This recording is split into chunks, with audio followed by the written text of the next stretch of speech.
Hello friends, मेरा नाम आयुष है। मैं आप सभी का स्वागत करता हूं वैभव एकेडमी के यूट्यूब चैनल पे। तो आज का जो हमारा टॉपिक होने वाला है वो काफ़ी ज़्यादा इंटरेस्टिंग होने वाला है, जो है द स्पीकर के ऊपर। जी हाँ, द स्पीकर के ऊपर। तो चलिए स्टार्ट करते हैं। देखिए, जैसा कि हम लोग जानते हैं कि हमारे पार्लियामेंट के दो हाउसेज हुए, लोकसभा और राज्यसभा। लोकसभा को हम लोग कहते हैं, क्या कहते हैं हम लोग? लोअर हाउस, और राज्यसभा को अपर हाउस। जो लोकसभा है उसको हाउस ऑफ पीपल के नाम से भी जानते हैं, और जो राज्यसभा है वो काउंसिल ऑफ स्टेट के नाम से भी जानते हैं। जो हमारा लोकसभा होता है वो परमानेंट हाउस नहीं होता है, लेकिन जो राज्यसभा होता है वो परमानेंट हाउस होता है, वो कभी डिसॉल्व नहीं किया जा सकता। तो हम लोग लोकसभा के बारे में पढ़ रहे हैं, उसमें जो हमारा टॉपिक है वो है स्पीकर, है ना। तो स्पीकर क्या होता है इसके बारे में हम लोग बहुत अच्छे से पढ़ने वाले हैं कि आने वाले कोई भी एग्जामिनेशन में आपको कहीं से कोई प्रॉब्लम ना हो। तो चलिए शुरू करते हैं। देखिए, हमारा जो स्पीकर है वो एक कॉन्स्टिट्यूशनल पोस्ट है, एक संवैधानिक पोस्ट है। संवैधानिक पोस्ट का मतलब हुआ ऐसे जितने भी पोस्ट जो कॉन्स्टिट्यूशन में उनके बारे में लिखे हुए हैं वो क्या हो गए? Constitutional post. जैसे example speaker, president, prime minister, council of minister, ये सब क्या है? कॉन्स्टिट्यूशन में हमारे चेयरमैन ऑफ यूपीएससी जो भी हैं ये सब कॉन्स्टिट्यूशन में दिए गए हैं। तो ये सब कौन से पोस्ट हो जाएंगे? कॉन्स्टिट्यूशनल पोस्ट हो जाएंगे। चलिए, तो हमारा जो स्पीकर है वो हमारे आर्टिकल नंबर 93 में इंडियन कॉन्स्टिट्यूशन के बारे में दिया गया है, ठीक है। जो the speaker is the constitutional and ceremonial head of the house. देखिए, जैसा कि अब लोकसभा है तो लोकसभा में 545 मेंबर, लेकिन अभी जो लोकसभा के जो स्ट्रेंथ है वो 543 है। तो ये 543 को मेंटेन करना बहुत मतलब कहीं ना कहीं इम्पॉसिबल थोड़ा सा हो जाता है। जब आप जनरली अगर आप लोगों में से कोई अगर देखा होगा कि जब हाउस सेशन में होती हैं, जब आपस में डिस्कस करते हैं तो बहुत सारी चीज़ें आती हैं। लोग 10 बार 50 बार नारा लगाने लगते हैं, 10 लोग 50 लोग खड़े होकर के अगेंस्ट चले जाते हैं, तो एक अच्छा सा माहौल नहीं बन पाता है। और इसीलिए हमें जरूरत पड़ती है एक ऐसी बॉडी की जो उस सबको गवर्न करे। जी हाँ, तो उसी को हम लोग क्या कहते हैं? स्पीकर कहते हैं। आप अपने स्कूल से कनेक्ट कर सकते हैं। जैसे कि एक टीचर होता है, वो अपने क्लास में सारे बच्चों को साथ पढ़ाई के साथ साथ डिसिप्लिन भी मेंटेन करवाता है। तो वही आप ऐसे समझ सकते हैं स्पीकर को भी। स्पीकर क्या करता है? वो एक प्रिसाइडिंग ऑफिसर होता है लोकसभा का, वो प्रिसाइड करता है पूरे लोगों को। चलिए देखते हैं क्या है। कहता है each house of the parliament has its on presiding officer. देखिए, जैसे कि लोकसभा के पास क्या हो गया? हमारे स्पीकर और डिप्टी स्पीकर हो गया, उसी प्रकार से राज्यसभा के पास भी चेयरमैन और डिप्टी चेयरमैन होता है, ठीक है। तो उसके बारे में हम लोग बाद में बात करेंगे। आज हम लोग देख रहे हैं किसके बारे में? लोकसभा के बारे में, ठीक है। अब देखिए, अब आता है हमारा कि हिस्ट्री हम लोग देख रहे हैं कि ये जो लोकसभा के जो स्पीकर है उसका हिस्ट्री क्या है, कब आई, कैसे आई, हमारे पास में क्या कोई ऐसा प्रोविजन था क्या? तो चलिए, कहता है कि हिस्ट्री में originated in 1921 under the provision of government of India act 1919। जी हाँ, गवर्नमेंट ऑफ इंडिया एक्ट 1919 आप लोगों ने हिस्ट्री में जरूर पढ़ा होगा, माउंटेगू चैम्सफॉर्ड रिपोर्ट, जिसके अंतर्गत ये पहली बार जो स्पीकर के बारे में बात किया गया था। चलिए, फिर कहता है the speaker and the deputy speaker is called the president and the deputy president. कहता है कि पहले के समय जब ये रूल आई थी तो उस टाइम हम लोग क्या कर रहे थे? जो हमारा स्पीकर और जो डिप्टी स्पीकर था उसको हम लोग प्रेसिडेंट और किस नाम से जानते थे? डिप्टी प्रेसिडेंट के नाम से जानते थे। लेकिन बाद में 1950 के बाद इस टर्म को बदल करके क्या कर दिया गया?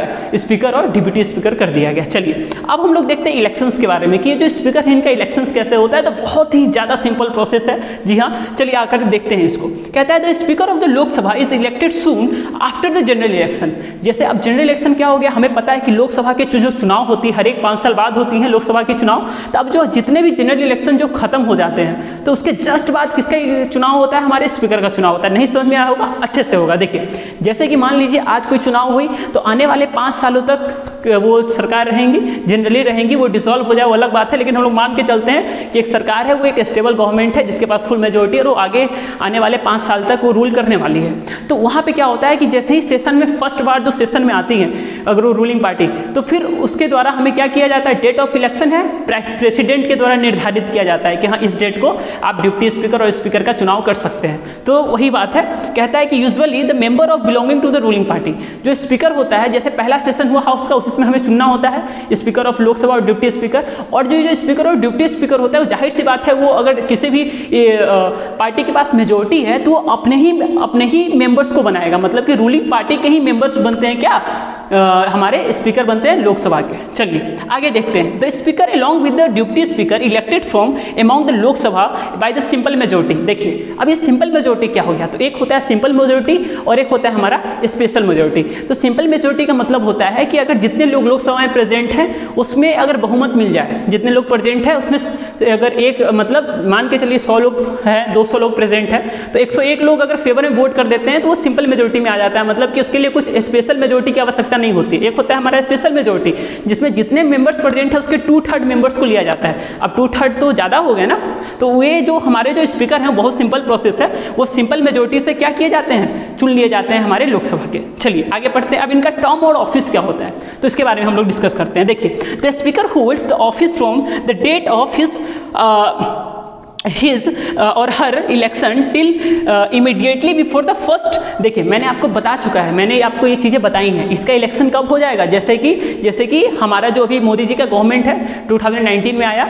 अब 2019 से लेकर के 2000 कब तक रहेगा, 24 तक रहेगा। चलिए अब देखिए ये जो 5 साल के दौरान जैसे ही जो मोदी जी फर्स्ट बार 2019 का इलेक्शन जीत करके आए और जैसे ही पहली बार जो इनकी गवर्नमेंट बनी, पहली बार जो इनकी जो लोकसभा के सेशन में लोग आए, मेंबर ऑफ पार्लियामेंट बैठे, तो उस टाइम क्या चुन लिए जाएंगे, हमारे स्पीकर चुन लिए जाएंगे। अच्छा एक और आता है, टर्म आता है जिसको हम लोग कहते हैं प्रो टर्म स्पीकर। तो क्या होता है, जब तक स्पीकर नहीं चुना गया होता है तो जो बैठा रहता है, जो लोकसभा में सारे लोग जो बैठे रहते हैं उसमें से जो सबसे वरिष्ठ जो लोग होते हैं, जो सबसे एज में सबसे ज़्यादा बड़े होते हैं, उनको बुला के बोला जाता है कि जब तक स्पीकर नहीं चुन लिया जाता वो आप सबको डायरेक्शन दे। तो वही होता है हमारा प्रो टर्म स्पीकर। इसके बारे में किसी और वीडियो में डिटेल में चर्चा करेंगे, लेकिन समझने के लिए आपको समझ में आ गया होगा। तो देखिए, तो क्या होता है कि हमारे जो लोकसभा के स्पीकर हमने ये समझा कि जैसे ही पहला सेशन होता है उसके जैसे गवर्नमेंट चुन के आई और पहले बार सेशन में आई उसी टाइम चुन लिया जाता है स्पीकर को। इसको मैं दोबारा से पढ़ देता हूं। कहता है the speaker holds office from the date of his or her election till immediately before the first meeting of Lok Sabha election. जैसे कि लोकसभा इलेक्शन जैसे जीत के आई गवर्नमेंट और पहली मीटिंग जो बैठी लोकसभा और राज्यसभा में उसी टाइम हम चुन लेते हैं किसको, हम अपने स्पीकर और डिप्टी स्पीकर को। चलिए अब आता है हमारा कि लोकसभा के जो स्पीकर होते हैं इनको दोबारा हम रीइलेक्ट कर सकते हैं। अभी बताइए हमारे कमेंट बॉक्स में कि जो पहली जो वुमेन लोकसभा के स्पीकर कौन थी। ठीक है, चलिए सासाराम से थी, मैं बता ही देता हूं, आप लोग कमेंट भी कर दीजिएगा वीडियो को पॉज करके।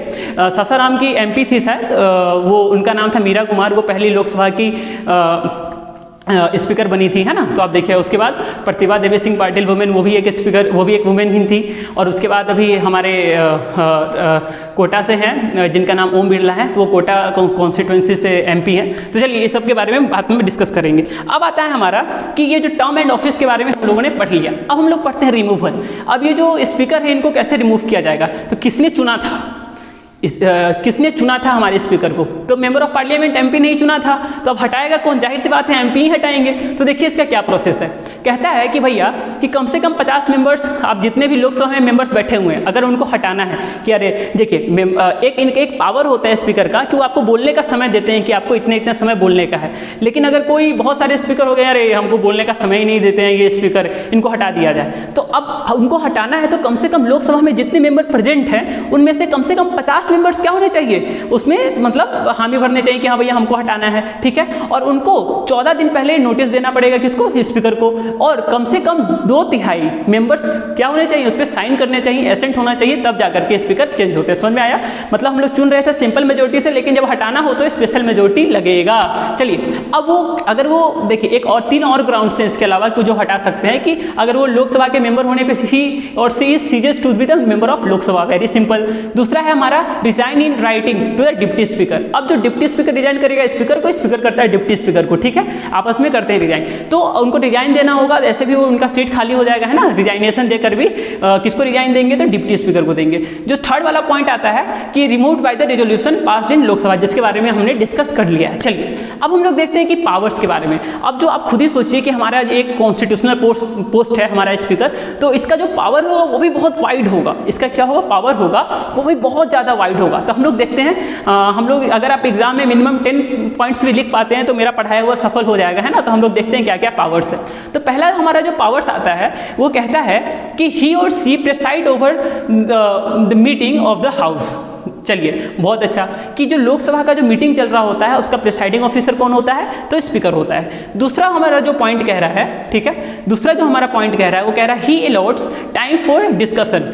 अगर मान के चलिए कोई टॉपिक है, जो कोई बिल लाना है, बिल आया लोकसभा में, तो डिस्कशन के लिए भी टाइम अलॉट कौन करते हैं? हमारे स्पीकर ही करते हैं। थर्ड जो पॉइंट आता है हमारा, ही कैन क्या कहता है? एडजॉर्न्स द मीटिंग ऑफ लोकसभा, ये लोकसभा की मीटिंग को एडजॉर्न भी कर सकते हैं, ठीक है। चलिए अब आता है हमारा द स्पीकर हिमसेल्फ और herself votes casting only in the case of tie. देखिए एक होता है कास्टिंग वोट। ये कास्टिंग वोट क्या होता है कि अगर कोई रूल पास होना है, कोई बिल पास होना है, अगर वहाँ पे टाई की जैसा माहौल हो जाता है कि आधे लोग उसको सपोर्ट करते हैं, आधे लोग नहीं कर रहे होते हैं, तो वहाँ पे स्पीकर का एक जो वोट होता है वो बहुत इंपॉर्टेंट हो जाता है, और उसके ऊपर है वो किसके तरफ जाएंगे, है ना, हमारे माननीय स्पीकर जी, जिसको हम अध्यक्ष और उपाध्यक्ष के नाम से भी जानते हैं हिंदी में, तो किनके तरफ जाएंगे, तो उसी को हम कहते हैं कास्टिंग वोट। चलिए बहुत अच्छा।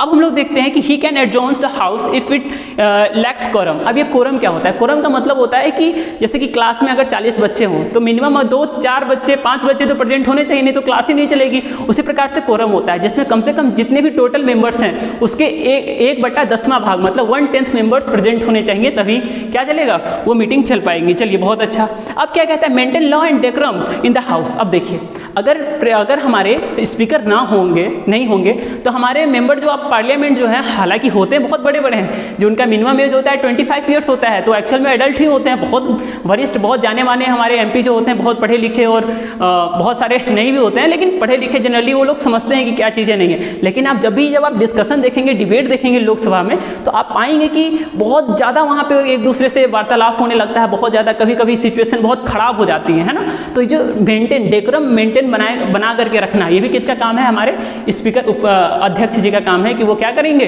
कि डेकोरम बनाए हुए रखेंगे कि भैया कोई किसी को गाली गलौज तो नहीं देने लगा वहीं पे, कोई किसी के बारे में गलत लैंग्वेज का, भाषा का तो उपयोग नहीं कर रहा है, तो ये सब कौन देखेंगे? हमारे स्पीकर देखेंगे। चलिए हालांकि सारे एमपी होते हैं, बहुत सही होते हैं, लेकिन कभी कभी क्या होता है ना कि ये चीज़ माहौल उत्पन्न हो जाती है, बहस तू में लोकसभा में स्टार्ट हो जाती है। अगर आप यूट्यूब पे एक चैनल आता है राष्ट्रपति टीवी या फिर कुछ ऐसे ही करके, जिसमें सारा चीज़ आपको दिखाया जाता है ना, लोकसभा में कैसे कैसे फॉर्म हो रहे हैं, कौन कौन क्या बोला, ऑन कैमरा होता है सब कुछ, तो आप उसको देख सकते हैं, आपको वहाँ से बहुत अच्छा अंडरस्टैंडिंग मिल जाएगा। चलिए अब हम लोग पढ़ते हैं। कहता है कि the decision of the speaker is final with regard to the question whether a member stand to disqualified under the anti defection law.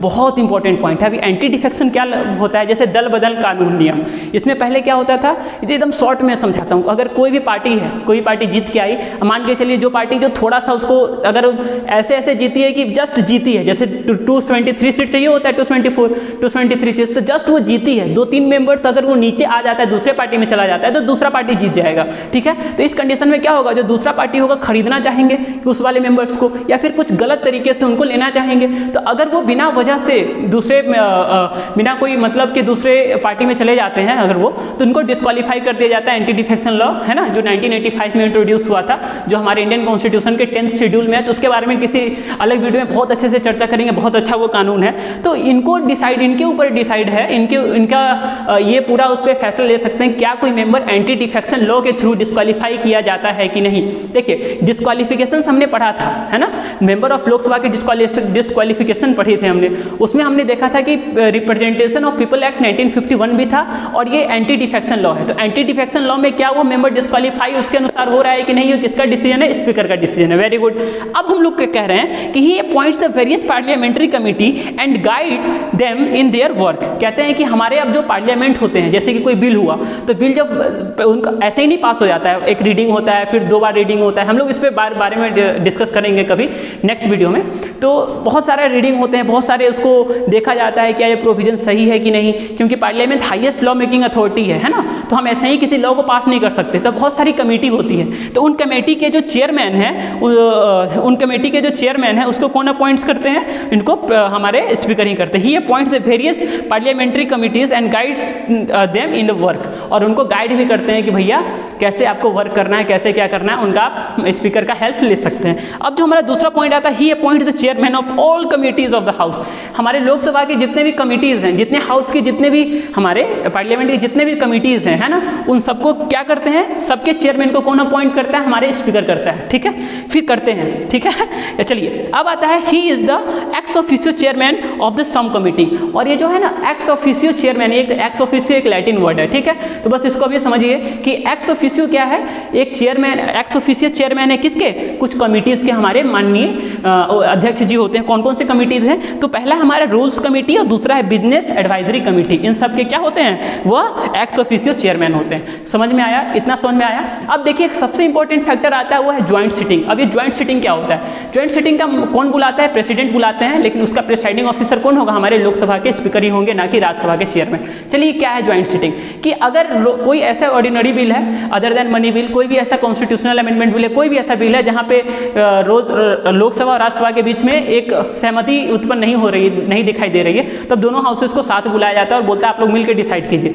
तो वो जो ज्वाइंट सिटिंग का जो प्रिसाइडिंग ऑफिसर होगा ना, वो भी कौन होंगे? हमारे प्रेसिडेंट ही होंगे। ठीक है, समझ में आ गया? तो ये था पावर, मैंने बहुत अच्छे तरीके से बताया है। ये मैंने लगभग मुझे लगता है 9 to 10 मैंने ऐसे पावर्स, ये इतना सफिशिएंट है। अगर आप इतना याद कर लिए, सारे मेन पॉइंट्स थे जो मैंने अपने से बहुत देख के, जो मुझे सबसे इंपॉर्टेंट पॉइंट्स लगा कि आप लोगों को बताना चाहिए, तो मैंने वो सारे पॉइंट्स लिखे। आप लोग वीडियो को दोबारा से देख सकते हैं। तो ये हमने देखा आज के लेक्चर में कि हमारा स्पीकर माननीय हमारे जो अध्यक्ष जी हैं, जिसको हिंदी में कहते हैं, और उपाध्यक्ष जी का क्या काम होता है, कैसे उनको हटाया जाता है, कैसे उनका इलेक्शन होता है, उनके पावर्स क्या क्या होते हैं, तमाम सारी चीज़ें हम लोगों ने इस वीडियो में देखा। चलिए ठीक है, तो मिलते हैं किसी अगले वीडियो में। अगला जो हमारा टॉपिक होगा वो हम अब राज्यसभा पे आएंगे। हमारा लोकसभा का काम इतना ही था, तो आप लोग हर एक वीडियो को देखिए, बहुत अच्छे से समझ में आएगा। और मुझे उम्मीद है कि जितने भी टॉपिक्स पढ़ाए जा रहे हैं आपके जो 10th क्लास के ICSE बोर्ड में जो इस बार क्वेश्चंस बनेंगे, वो सब मेरे वीडियो से ही आएंगे।